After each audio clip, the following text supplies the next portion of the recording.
What's up, everybody? Welcome into the Next Pats podcast. I'm Phil Perry. It's a Senior Bowl edition of the Next Pats podcast. We have Evan Lazar, Patriots.com, loves the draft, draft Nick, as we all are, if you're listening to this podcast.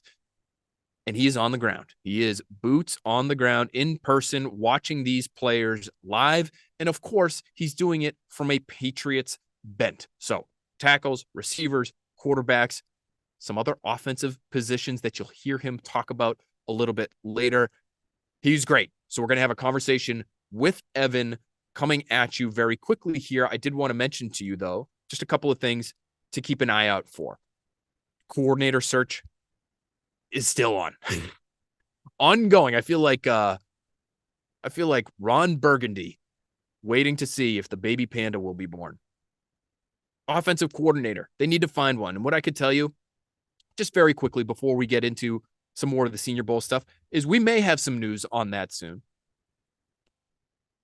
But what I've heard from folks in the league is something that we've heard from other outlets over the course of the last couple of weeks, but I did just want to mention it again here, and it might have something to do with the delay in finding the right offensive coordinator. Why haven't they hired one yet?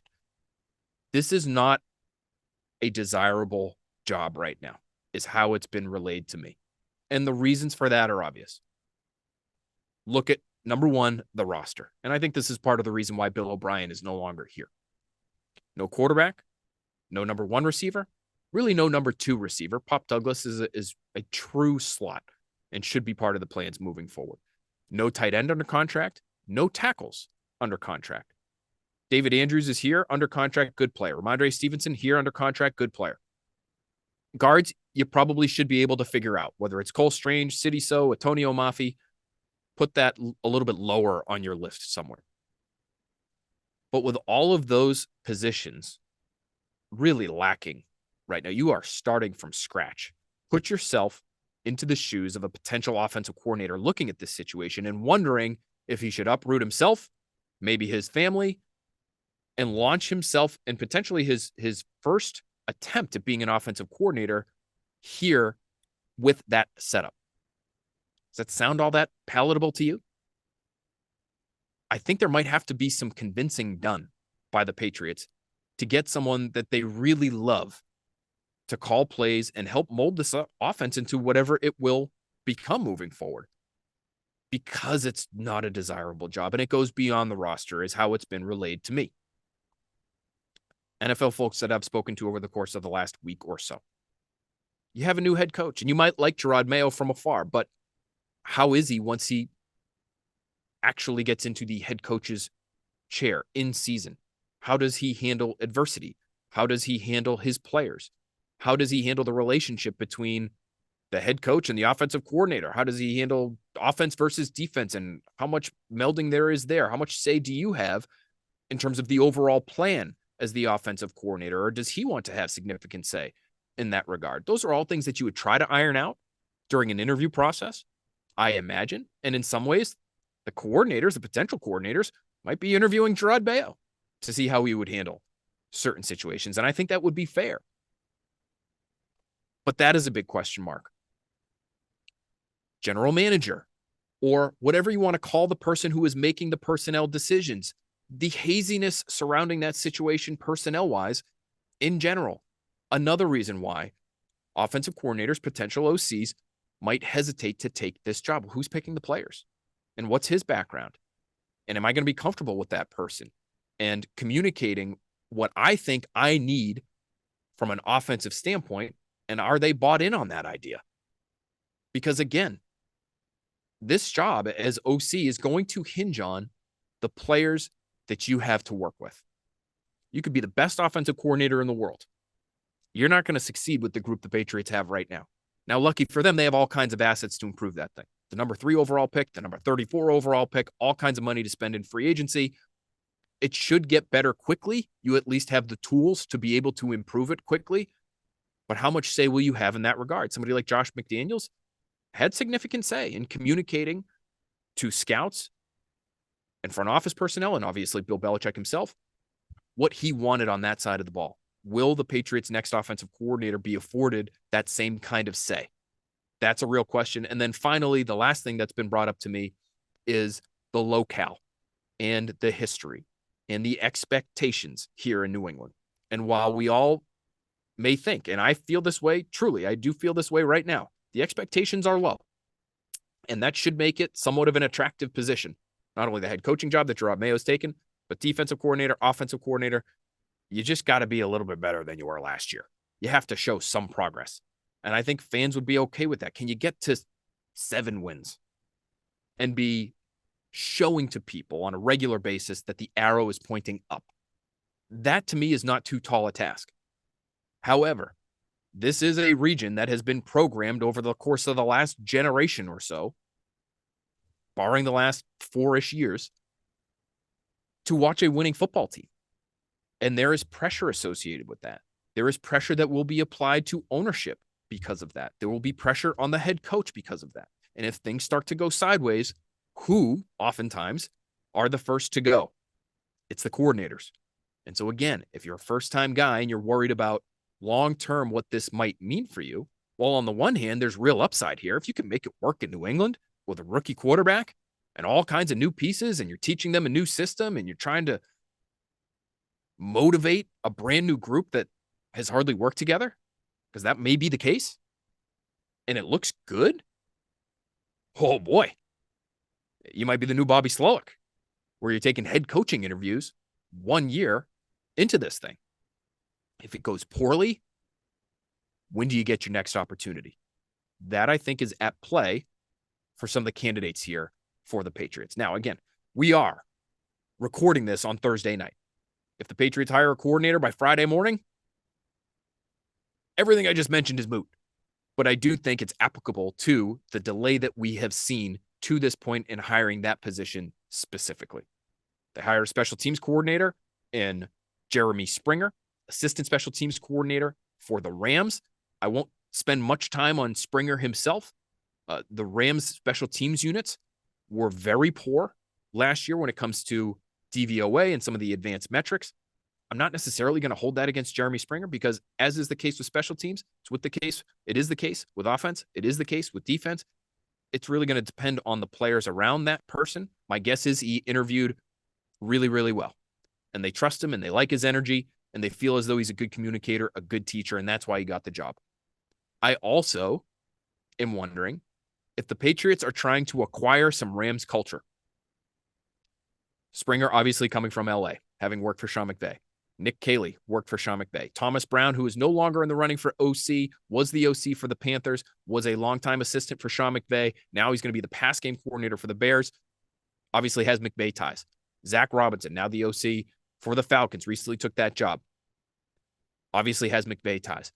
There's something about the program there, and I think it goes beyond the X's and O's and the offensive scheme. There's something about the program there that they like, and they should, based on the success that they've had under Sean McVay over the last several seasons. And I think last season might be one of McVay's best coaching jobs, based on the year they were coming off of in 2022. Very disappointing. Remember, people were talking about, would McVay retire or step away from the game? Maybe he goes into TV because it was such a struggle. This year's roster, not that much improved.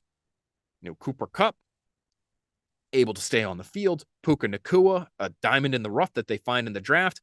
But it was not a seismic roster shift there in LA. And they still end up in the postseason. And they probably should have won that postseason game that they played in Detroit. But that, to me, is the interesting piece to the Springer hire.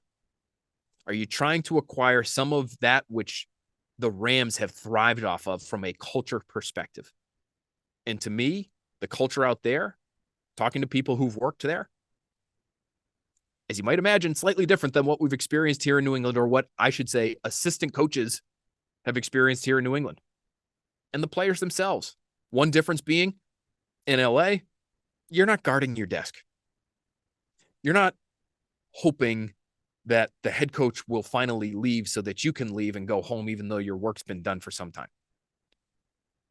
Do your job. Hard work works. All of these things applied to Bill Belichick. I think they're going to apply to a large degree for Gerard Mayo.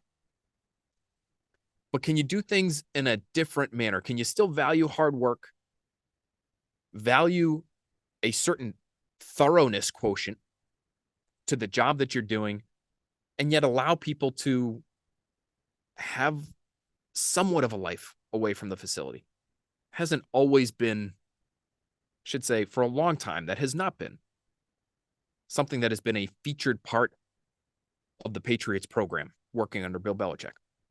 Maybe that'll change. Maybe they're trying to take some cues from what others have learned in LA. All right. That's the offensive coordinator search. Again, they hired a special teams coordinator, Jeremy Springer. I'm sure we'll hear from him at some point. We'll dig a little bit further into that hire. But we've all got our eyes on who the OC will be. For now, though, our eyes are on Mobile, Alabama in the Senior Bowl. The best of the best. This is a year unlike any other at the Senior Bowl because they have opened the thing up to underclassmen. Previously, if you were an underclassman who was allowed to play in the Senior Bowl, it was because you had already graduated. Not the case any longer. It is open season. And so this might be one of the most talented rosters, both sides, American and national. That's how they break these teams up these days. The most talented, perhaps, combined roster that we've ever seen, just because the pool is wider at the Senior Bowl this year. And of course, as always, you have guys who opt not to participate. Jaden Daniels is a good example of one of those. But this thing is stacked. You've got two headliners at quarterback, and Michael Penix and Bo Nix. First, second round picks, both potentially. You have all kinds of tackle talent, all kinds of receiver talent.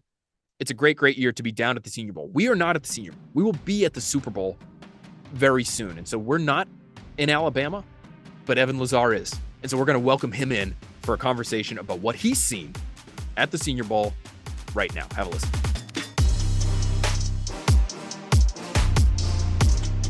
There he is, Evan Lazar, Patriots.com, does phenomenal work always, but especially this time of year, you need to be following Evan. He's as crazy about the draft as I am. We appreciate him for that. Evan, thanks for being with us here on Next Pats. Thank you. Thanks for having me. So as you can see, if you're watching on YouTube, Evan has the infamous Mobile tan going right now. He's a very fine shade of pink. It's like you're like a medium rare, I would say, right now, Evan. And I just telling you, one side's worse than the other. It's bad. It's part of being down there, though. That's part of the experience. I feel like everybody ends up looking the way you look right now, but it's great for us because you are boots on the ground, watching these prospects that we're all going to be following over the course of the next several months. And so what we oftentimes do here, talking about the Patriots, is go stock up, stock down. And we usually don't even pick a number. A lot of times it's 3 in one category, 3 in the other category. I'm not even going to ask you to go that deep into it, but I do want to pick your brain on especially some of the stock up guys. We don't necessarily want to kill the kids that haven't performed well in 2 days of practice. We're talking to you. We're recording this on Thursday night, so you've seen 2 days of practices there. If I just leave it wide open to you, any position, who was the first player that comes to mind if I say, Evan, give us somebody whose stock has risen over the course of the last couple of days?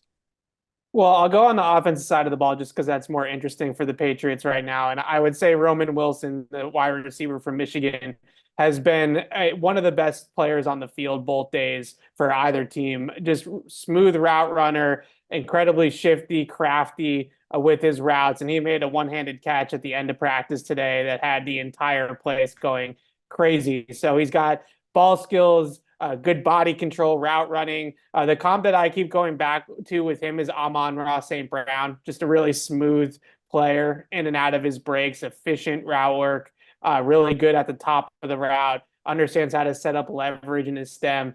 So I'm really high on Roman Wilson. I was before coming here, and this week has done nothing but stamp that for me. I think he's a really good bet on day 2 probably of the draft. You think you could play him inside and out? You know, Amon-Ra St. Brown over the early portion of his career, he's been used a lot inside, but that guy can do, feels like, just about everything. It feels like the one thing the Patriots might have covered offensively right now, personnel-wise, Evan, is a slot receiver and Pop Douglas. I think we both like Pop Douglas, but could you use him in some different ways? I think so. And I think the one thing about Pop is I see him as like a true slot, almost like an F slot in their offense. Whereas I think a guy like Roman Wilson can play that true Z role where he plays a little bit inside, a little bit outside. But I just love the idea of putting him stacks, bunches, bringing him in motion off the line of scrimmage, and then just allowing him to get into a lot of space and use that route running to create separation. I think that's what the Lions do such a good job with St. Brown is getting him into really advantageous spots to open up two-way goes and allow him to get open at the top of the route. And I see a lot of the same traits with Roman Wilson and that ability. And you also saw at Michigan that he can carry the ball a little bit on end arounds, jet sweeps, things like that. So I think he's someone, talking to people down here first day, that was the buzz, was how great Roman Wilson was. How about a tackle, Evan? It's a deep tackle class. It's a deep group of tackles at the Senior Bowl, specifically this offseason. Is there anybody who has really opened your eyes in these last two practices? Yeah, it's been a great group of tackles, Phil. Honestly, like all of these guys have played really well for the most part. The guy that I've noticed the most is probably Tyler Guyton from Oklahoma, a 6'7", 330, almost 35-inch arms, just a ball of clay that checks all the boxes from a measurable standpoint. He played mostly on the right side for the Sooners, but he's played a little bit of left tackle down here. I think teams want to get a look at him on that side of the ball as well. And you just see the movement skills, the athleticism. He actually started his career as a tight end and then moved over to tackle, adding some of that weight. And you can still see the foot speed and the flexibility and the athleticism and body control and balance of a tight end, a guy that can really play in some space and has great range at the tackle spot. Good on double teams. We've seen base blocks in the run game. And then also really the ability to mirror pass rushers in the range of that spot has stood out the most. So I've been really impressed with Tyler Guyton. I think he's solidified himself probably as a top 40, if not higher type draft pick. Yeah, it'd be really interesting to see where he ends up because, it's very early, right? In mock draft season, but the tools alone, I think, would suggest he could be a top 25 pick. And yeah, so I agree. Just fall in love with him over the course of the process where they see how well he moves in situations like this, or he goes to the combine and he tests really well. And oh my God, his vertical jump is something we've never seen before. And now all of a sudden he's in the top half of the first round. It'll be really interesting to sort of track his rise. Anybody at quarterback, we have to ask if anybody has impressed at quarterback, Evan. Maybe when we get to the stock down portion of the conversation, maybe we'll touch on that position too. But is there anybody who has impressed you at the Senior Bowl thus far at the most important position in the sport? Well, I gotta give it to Barth because he told me that I needed to watch Bazooka Joe Milton and I needed to pay attention. And Joe Milton has been really quite eye-opening. I mean, look, I think that he's a day 3 guy to me. Maybe he rises into late day 2 just because of the traits. But you're looking for these types of traits now at that position in the NFL: arm talent, ability to hit every throw, mobility, out of structure playmaking, and a little bit of swagger, which I like from him too. He hit a throw down the seam yesterday and pulled a backflip afterwards in celebration, which I thought was just kind of crazy at his size as well. He's like 6'6", and he's back flipping on the field. So you just look at all of the physical raw tools that he has. And I think this week he's been able to show that he can make some of those underneath throws that maybe weren't as prevalent on his Tennessee tape, reading underneath coverage, throwing with some touch, thoughtful ball placement. He threw a great slant that I think has been making the rounds a little bit on Twitter, where he threw it just behind the receiver on purpose because the safety was coming down and closing into the passing lane, zipped it right in there. I think those types of throws, we haven't really seen that from him at Tennessee. It was more of the downfield stuff and the arm talent to hit a 75-yard deep ball. But that ability to control the ball a little bit more in the underneath part of the field, that's going to help his stock a lot. Joe Milton, 6'5", 235, 10 and a half almost inch hands. He's built like a modern day tight end, and he might have the best arm in the entire class. And so it's intriguing to hear you bring him up in terms of guys that have impressed you down there so far, because say they don't love one of these quarterbacks at the top of the draft, the Patriots now we're talking about. Do you wait? And how long do you wait? And did you cover yourselves in free agency? Because if you did, maybe you can wait until day 3 and maybe you're willing to work with, you mentioned it with Guyton, this ball of clay at quarterback in Joe Milton because his traits are so impressive. Okay, let's get to the more negative part of the show now, Evan. Stock down. I know you're capable of this. You can be harsh, my friend. I have heard it before. And I know you trust your evaluations and you trust your eyes, which I love. So I love following your work, especially this time of year. So who did you think was going to give you a little bit more over the last 48 hours than they have down in Mobile? I have to start with Bo Nix. I think Penix has been fine. Like he's been neutral to me. He hasn't helped his stock. He hasn't hurt his stock. But Bo Nix, I think the thing that worries me the most about how he's played these last couple of days is that Oregon offense is all vertical shots and screen passes, and there's really not a whole lot in between. And he hasn't been able to do the in between stuff very efficiently here at the Senior Bowl, which is what a lot of NFL offenses is, right? You know, quick game, short stuff, intermediate play. And if you can't do that kind of stuff in the NFL, you're not going to run this air raid college style system where it's four verticals and screens all the time. So I worry about that with Bo Nix. Is just his ball placement, his accuracy down the field has been wild all week long. And that tells me that some of the pro style stuff that they might have him doing here that he wasn't necessarily doing with as much regularity at Oregon, that might be giving him some problems, which I think is something that it gives me pause. Like when Justin Herbert came down here years ago, he put on an absolute show. He was a stud. Everybody was like, that guy's a first round pick. Bo Nix has come down here and it's been a little bit iffy in terms of his translation into this type of offense. This is the good and the bad from a player's standpoint of the Senior Bowl, right? I mean, the whole benefit is that you get to work in a more pro style offense or defense, even though it's pretty vanilla on both sides of the ball, and you get to go against the best of the best.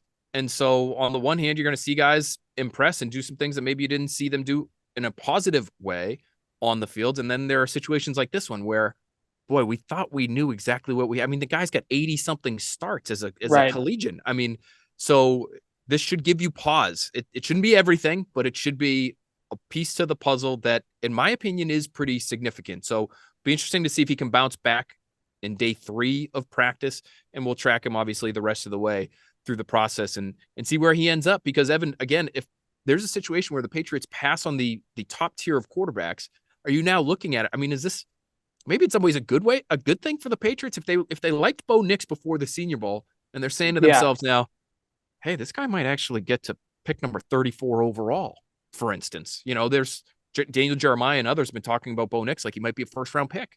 And maybe that's not the case anymore. And maybe it ends up working out in their favor. Before we let you go, Evan, I did want to ask you, because obviously you follow the Patriots as closely as you do, and you know what their needs are, and you know where they're picking too, which I think is an important part of the conversation. Is there one player that you've watched that you haven't mentioned yet here with us on Expats that you've looked at this week and said, boy, I'd really love for the Patriots to come away with that guy at some point on draft weekend?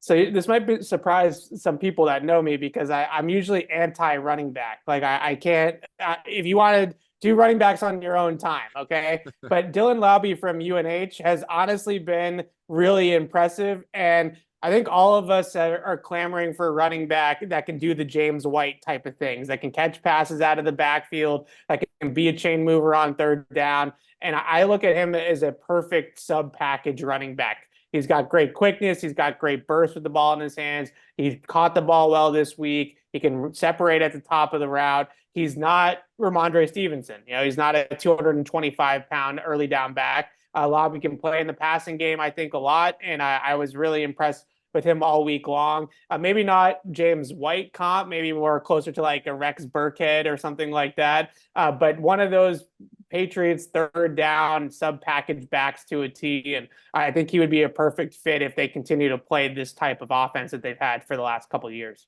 Really quickly on Evan, just from what you've seen from him, it sounds like from what I've read that he's actually been used a little bit as a receiver, which again, from the Patriots standpoint, we're used to seeing those guys line out wide. Have they done any of the backs in pass protection working on linebackers drills yet? And have you noticed how he's performed in those? Yeah, so they did that today, and I specifically was watching this because I know if they stick to their typical model, if you can't pass block, that's going to be a knock on their system for sure. And I thought that he held up pretty well. He's got a pretty good, girth to him, his base, and he's got some, good power. You can see the explosiveness in his lower half. So I'm not too concerned about that. Obviously, in terms of assignments and things like that, that's next level that they'll have to do later on in the process. But I thought that he physically held up pretty well. And again, it was the ability to create a little bit of separation at the top of the route that I was most impressed by with him overall. And he had a couple of explosive runs too out of the gun, spread formations, power out of the gun, things like that, that I just was impressed by. I think that that's a player that they've been missing, somebody out of the backfield that can bring that juice. Love to hear it. Not only a local guy in terms of where he went to school, but he's not a receiver, tackle, or quarterback. And it is a need. They need a third down back. They need a back who can be a security blanket, especially if they bring in a young quarterback. That kind of guy could have oodles of value to the Patriots. Evan Lazar at Easy Lazar on X. You need to be following him if you're not already. Thanks so much for being with us, bud. This has been great. And I just want to remind you now, SPF 30 at least, okay? At least SPF 30 before tomorrow's practices, all right? Absolutely. Thanks, Phil. Great stuff there from Evan. You got a little taste of what's happening at quarterback, a little taste of what's happening at receiver, tackle, and pass catching back as well. I'm going to try to give James White some homework and studying these guys. I'm sure he is already, but I would love to get his take on where some of these players are at the position that he played for so long, that had so much value here in Foxborough for so long, that now they have been without for multiple years. So great stuff there from Evan. We really appreciate him sharing some time with us, because part of the deal at the Senior Bowl is you're out and about. There's one or two or three. There's a very small group of bars and restaurants that everyone from the NFL is hitting up on these Senior Bowl dates. And so you get a chance to run into all kinds of interesting people that work in the league and glean all kinds of information from those people. So we appreciate, again, having Evan on with us, and he can share some intel with us here on Next Pats. Before we let you go, let's talk a little bit about the odds for the Super Bowl. Can you believe that the Chiefs are 2-point dogs? Because they are right now. And these odds, of course, are powered by Fanatics Sportsbook. With 2-point dogs, Patrick Mahomes already being included in the conversation for some reason with Tom Brady as the greatest of all time. He's not there yet. Is he on pace? Is it reasonable to say that he's on pace? Sure. Guy's in the conference championship game every year. Been in the Super Bowl 4 the last 5 years. He might win 3 in his first 6 seasons. Unbelievably impressive. And maybe 10 years from now, who knows? Maybe we are having that Brady versus Mahomes conversation. It ain't happening yet. Still, he is in a league all his own at that position in the NFL in 2024. And I can't fathom why he's an underdog. I know. The Niners roster is incredibly deep. It's talented. It is loaded with talent at premium positions. But the Chiefs have Patrick Mahomes. And they have Travis Kelce. And it feels like they have just started to click late in the year here. If you heard me on Next Pats last week, I thought the Ravens were going to beat the Chiefs at home because the Ravens have been doing it all season long. And what has bitten the Chiefs over the course of 2023, I thought might bite them in the AFC Championship game. Clearly, it did not. Now, they didn't light up the scoreboard. Let's not pretend that Patrick Mahomes had himself a 500-yard passing day and they posted 30-plus points. That's not what happened. But he did enough to win. Made a massive throw at the end of the game, critical situation to win. He's going to do the same thing again in the Super Bowl. That's my belief. And so, give me the points. Give me the Chiefs. I'd feel very good about that bet right now. Wait and see. Is there any injury information that shakes out while we're out there in Vegas that makes me change my mind? But, boy, Patrick Mahomes, Travis Kelce, that defense, which doesn't get enough credit, playmakers at every single level, Chris Jones up front, George Karlaftis has had a strong season, Nick Bolton at the linebacker level, L'Jarius Sneed, Trent McDuffie, should have been, might have been, almost was a Patriot in the first round during that Cole Strange draft in 2022. Bill Belichick wanted Cole Strange. There were people in the building who really liked Trent McDuffie. Looks like the Chiefs made a good move to move up the draft board, trade up and get the guy that they had targeted, because he's having a tremendous season for one of the best defenses in football. So give me the Chiefs. Again, these odds are powered by Fanatic Sportsbook. That's it for this edition of the Next Pats podcast. Thanks so much to you all for listening, to Evan Lazar for joining us, to John the Skull Crusher Henry for putting this thing together as he always does, so smoothly, so effectively. Nobody more valuable than John Henry. I just do a little Bill Belichick there. Nobody works harder than John. Nobody works harder than Danny Amendola. Nobody works harder than Tom Brady. Nobody works harder than Julian Edelman. Well, I get, yeah, Bill, but doesn't one guy have to rank ahead of? We don't have to get into it. He's not coaching here anymore. Let it go. Let it go. We will not let you go. We will be back and back often next week from the Super Bowl. We have some great guests lined up. We're going to be touching on all things Patriots from out there in Vegas, getting a national perspective of what's happening here in Foxborough. And if there are any lessons we can glean and pass along to the Patriots and their current brass, that we might be able to learn from the teams that are involved in the Super Bowl themselves. Obviously, in this podcast, we're interested in the draft, but we're interested in team building in general. What lessons might the Patriots be able to glean from the Chiefs, from the Niners, when it comes to a team building standpoint and team building philosophies? Are there any they try to pluck from this year's Super Bowl participants? We'll find out next week. Be there with us, please. We'll talk to you then.